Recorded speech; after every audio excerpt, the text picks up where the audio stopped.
네, 기업사회공헌 활동가 CSV 5일차 두 번째 시간.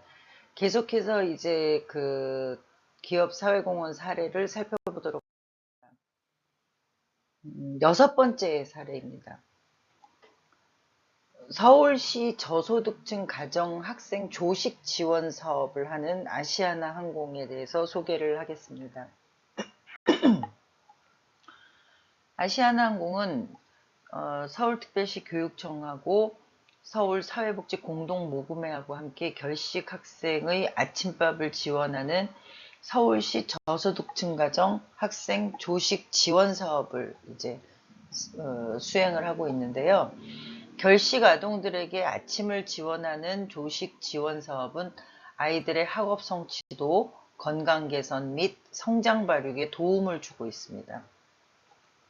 2006년부터 강서구 결식 아동들의 식사를 책임지자는 취지로 아시아나 임직원들로부터 성금을 모아 시작된 이 사업은 현재 서울시 전역으로 그 지역과 규모를 확대해서 실시하고 있습니다. 아시아나 항공이 왜 강서구에서 시작을 했을까요? 우리가 이제 기업사회공헌 활동을 이제 진행을 할 때 보면 일단은 그 기업이 갖고 있는 업의 개념을 살린다 그랬었죠. 또 그 지역사회를 변화를 시키는 키워드가 있었습니다. 그래서 그 지역사회에 있는 기업으로서 어떤 사회적 책임 활동을 하기 위해서 이제 기업사회공헌 활동을 하고 있는데 아시아나 항공의 본사가 강서구에 위치를 하고 있습니다. 그래서 강서구를 출발로 해서 그 기업사회공헌 활동을 하고 있다는 것이죠.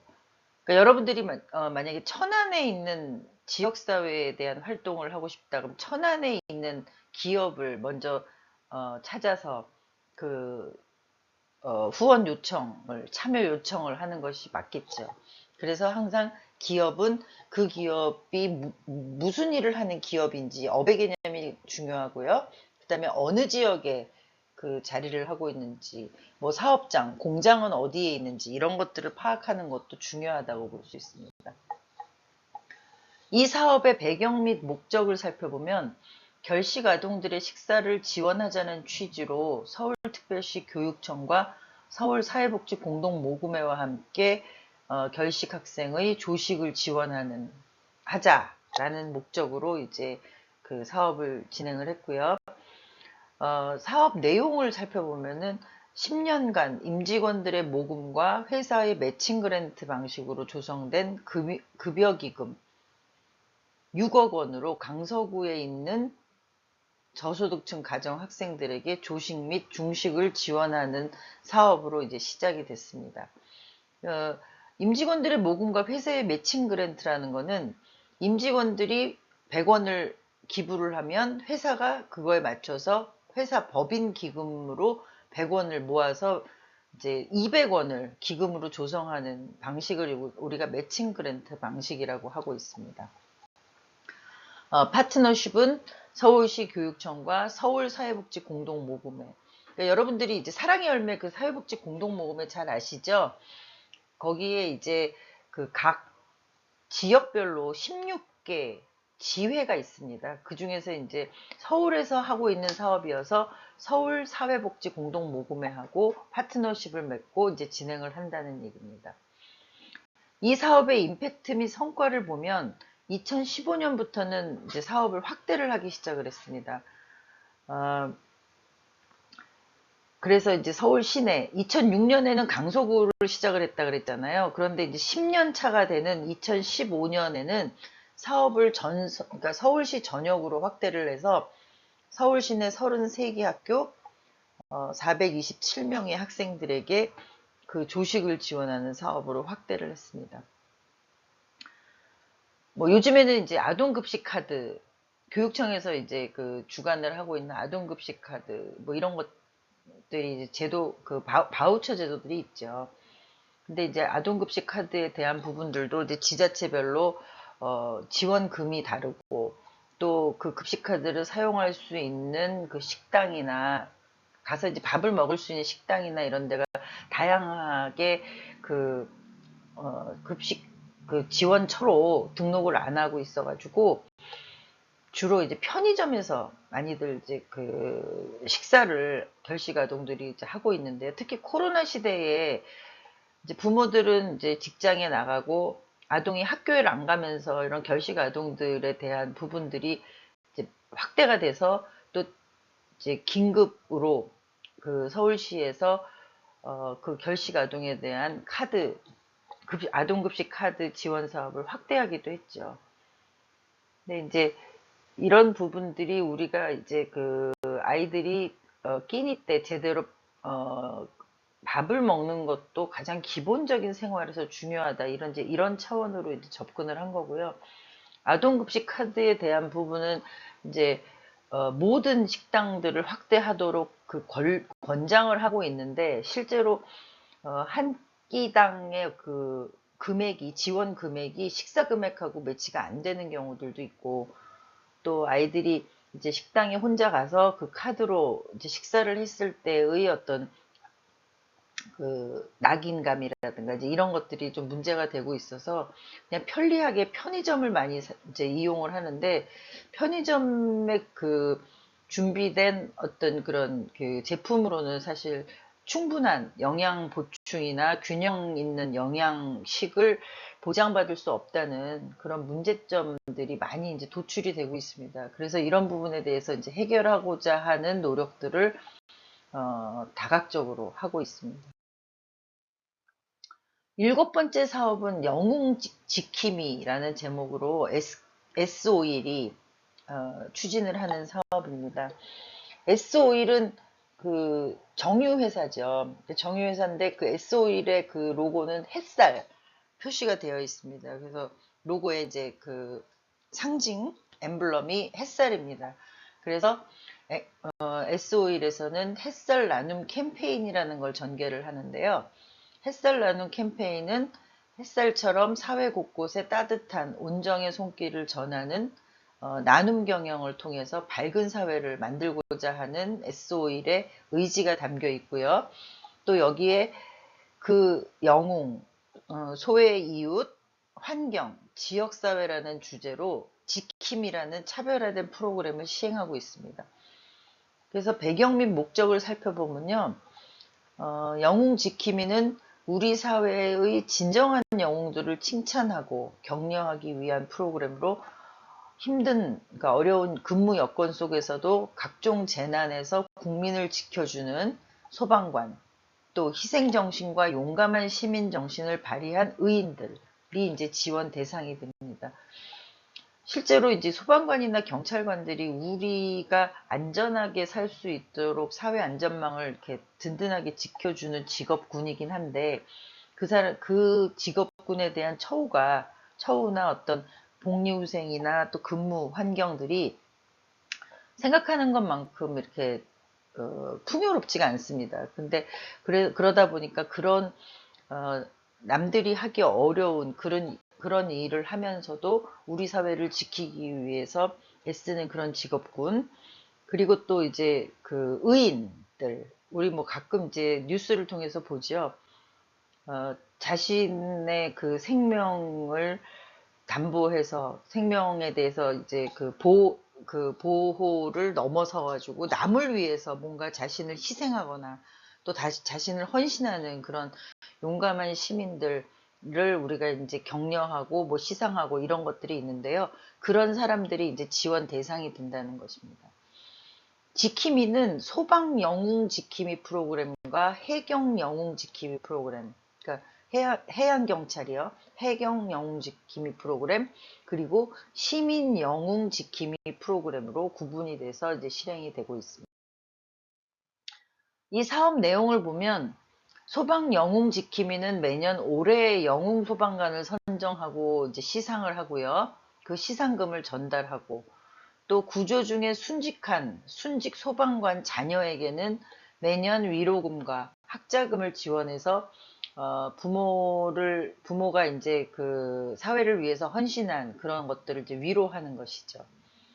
그리고 구조활동 중 부상을 당한 소방관을 위한 격려금, 또 소방관 부부 휴식 캠프 등을 지원을 하고 있고요.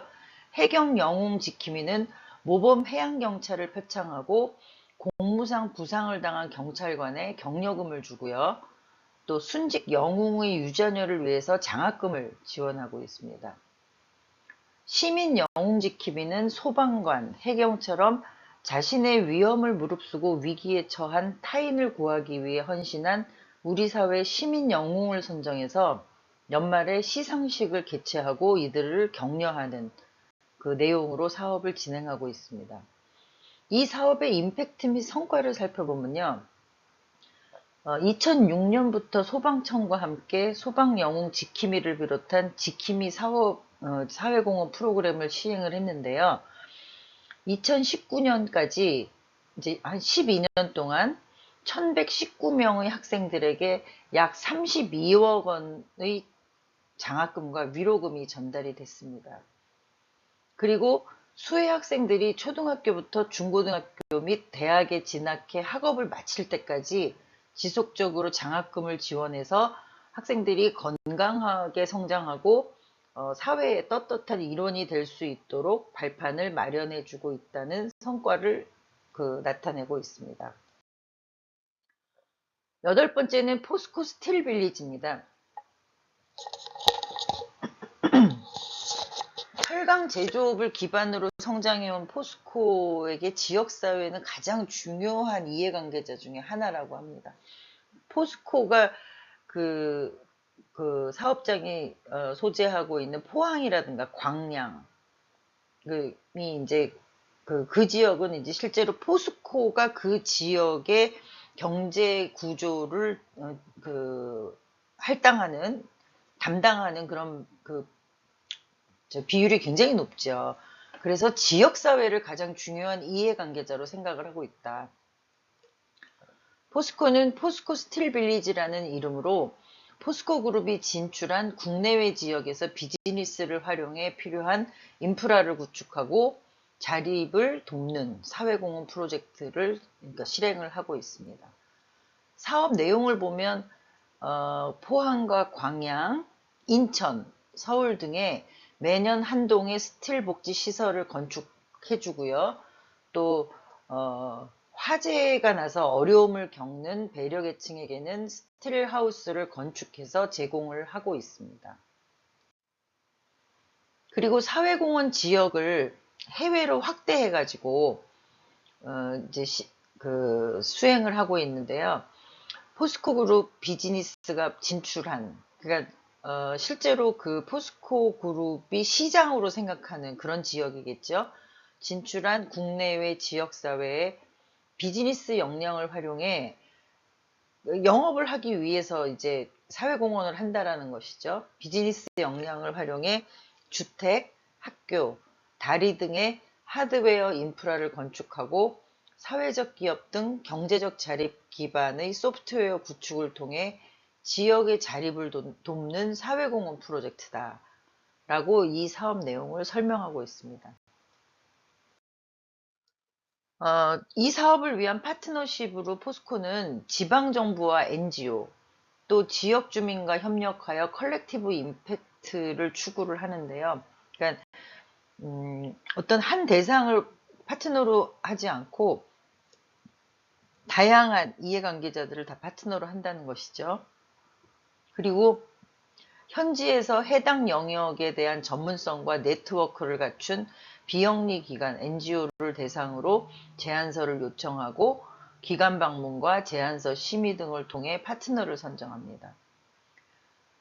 사업 계획서상의 역할 배분을 분명하게 명시하고 있으며 또 정기적인 미팅과 통신을 통해서 수시로 이 사업의 그 과정을 서로 점검하는 그런 커뮤니케이션을 하면서 사업을 진행하고 있습니다.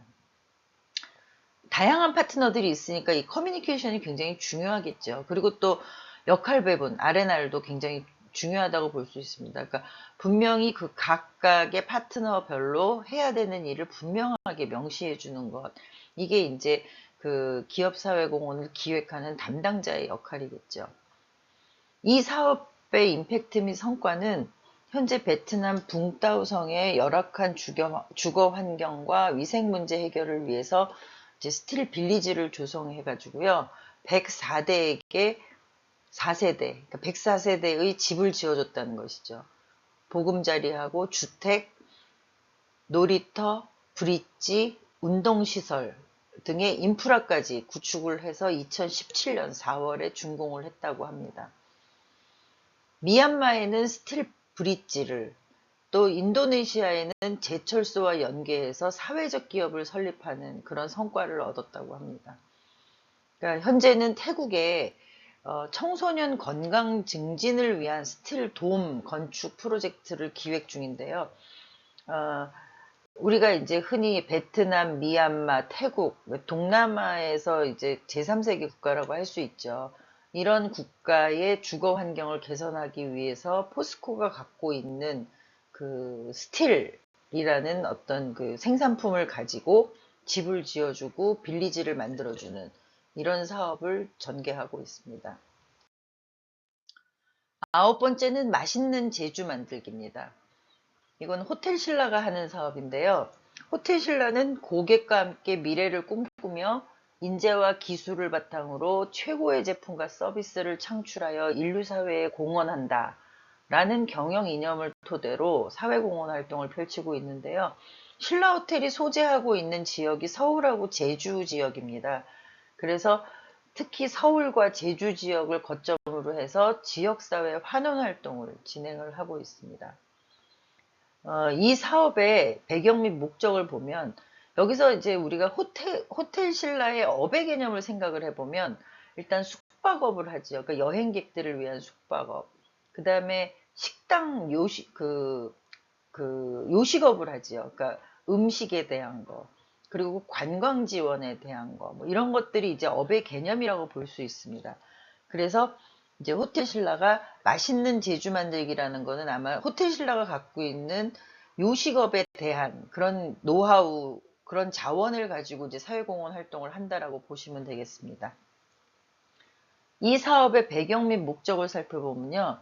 대기업이 영세 소상공인의 설자리를 뺏고 있다는 사회적인 비판이 많이 있잖아요.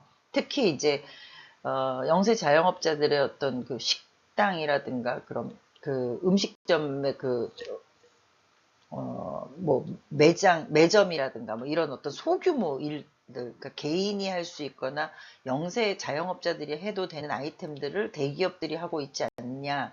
뭐 골목 상권 같은 경우도 마찬가지입니다. 그런 거에 대해서 이제 대기업을 이제 비판하는 어떤 사회적인 목소리가 크게 이제 커지고 있는데 거기에 대응하기 위해서 맛있는 제주 만들기라는 프로젝트를 시작을 해서 어려운 자영업자들에게 신라호텔이 보유한 조리법과 서비스 교육을 통해서 영세식당을 자립할 수 있도록 도와주는 그런 프로그램입니다. 뭐 백종원의 골목식당 같은 경우도 이제 비슷한 폼이겠죠. 그런데 백종원은 어쨌든 개인이고 개인이 본인이 이제 하고 있는 기본적인 업이 그 음식점, 요식업의 프랜차이즈 사업을 하고 있는 사람으로서 골목 식당을 활성화시키겠다라는 차원에서 만들어진 기획된 그 프로그램이고요. 신라호텔이 갖고 있는 그 요식업에 대한 노하우를 통해서 영세 식당들이 자립을 할 수 있도록 도와주는 그런 프로그램이라고. 사업 내용을 보면 호텔 신라의 요리, 시설, 서비스 전문가 등으로 TF팀을 만드는 거죠. 그래서 음식 조리법, 손님 응대 서비스, 주방 설비, 메뉴부터 시설까지 새롭게 그 재구성을 할 수 있도록 도와주고요. 2014년 2월에 1호점 신성 할망 식당을 오픈한 게 이제 처음 시작이고요. 19년까지 모두 18개의 식당이 재개장을 했다고 합니다.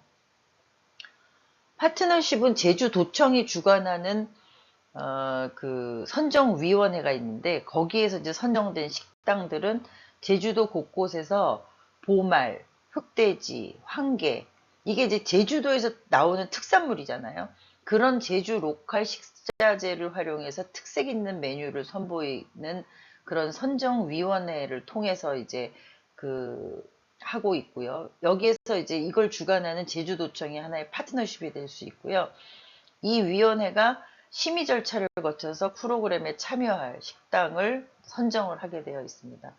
그리고 지역방송사, 그러니까 JIBS, 제주방송인데요. 제주방송 예능 프로그램인 맛있는 제주 만들기라는 그 프로그램을 기획해서 매주 방영을 하고 있습니다. 그러니까 백종원의 골목식당은 공중파를 통해서 이렇게 하는 거고, 여기는 지역방송사, 케이블을 통해서 그 지역사회에 이 사업이 확산될 수 있도록 한다는 차원에서 JIBS도 이제 파트너십의 일환이고요.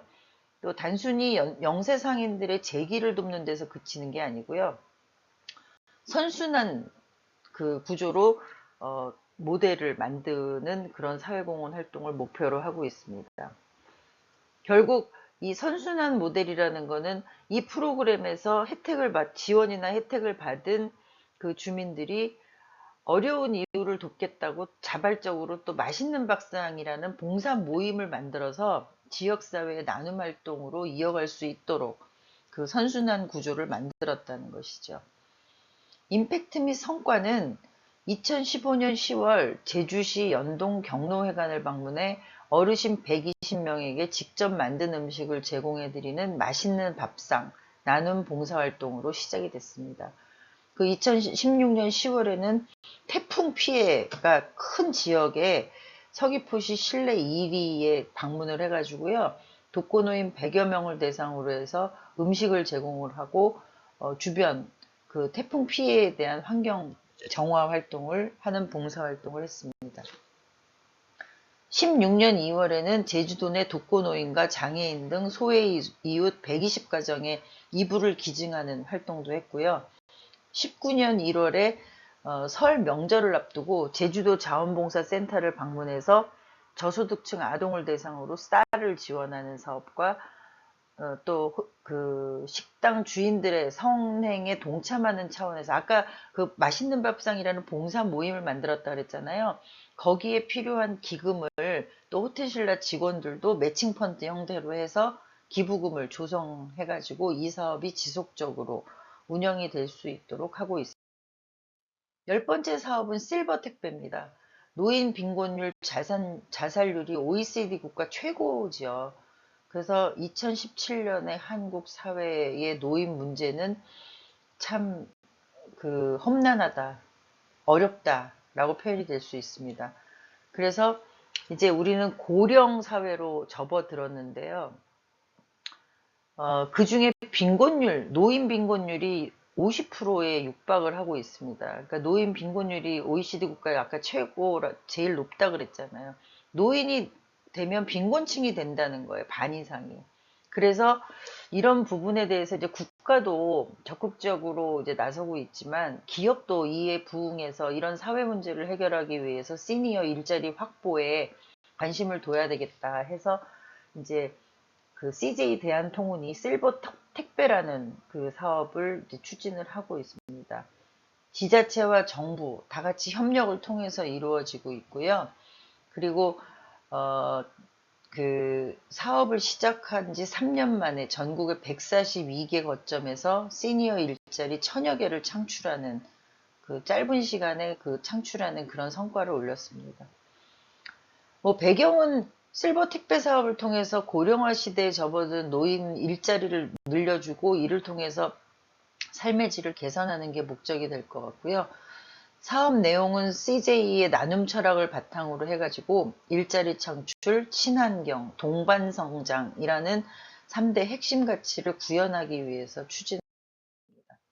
파트너십은 각각의 지자체, 서울, 부산, 인천, 경기, 그 다음에 SH공사, 대한노인의 시니어 클럽 등 다양한 기관들하고 업무 협약을 맺고 있고요. 택배 차량을 통해서 아파트 단지, 전통시장 등에 마련된 거점에 물량을 배달을 합니다. 그 이후에 인근에 거주하는 시니어 배달원들이 친환경 전동 카트로 배달을 하는 거죠. 그러니까 택배 차량, CJ 대한통운의 택배, 그러니까 유료로 택배를 요청한 그 물량은 아파트 단지나 전통시장의 거점에다 갖다 놓으면 그 다음에 시니어 택배 요원들이 전동 카트로 각각의 집에 그 배달하는 형식으로 그 운영을 하고 있습니다. 그래서 대한노인회 등의 실버 택배 참여자를 모집하고요. 이에 대한 교육을 수행하는 파트너십으로 참여를 하고 있습니다. 이 사업의 임팩트는 2018년도에 물레동에서 이제 처음 오픈을 했는데요. 지금 현재 132개 거점에 1,700개 일자리를 창출했다고 했고요. 그리고 전국적인 사업 모델로 짧은 시간에 성장하는 성과가 있었습니다. 그리고 이제 국토부의 녹색물류 전환 사업 대상으로 선정이 돼가지고 아까 친환경 전동카트로 배송을 한다 그랬잖아요. 그래서 100대의 택배 전동 장비 구매 보조금을 지원을 받았고요.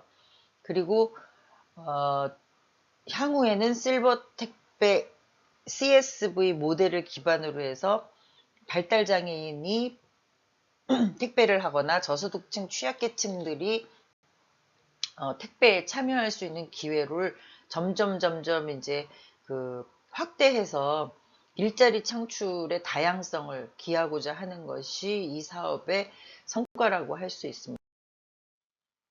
계속 이어서 기업사회공헌의 그 사례를 살펴보도록 하겠습니다.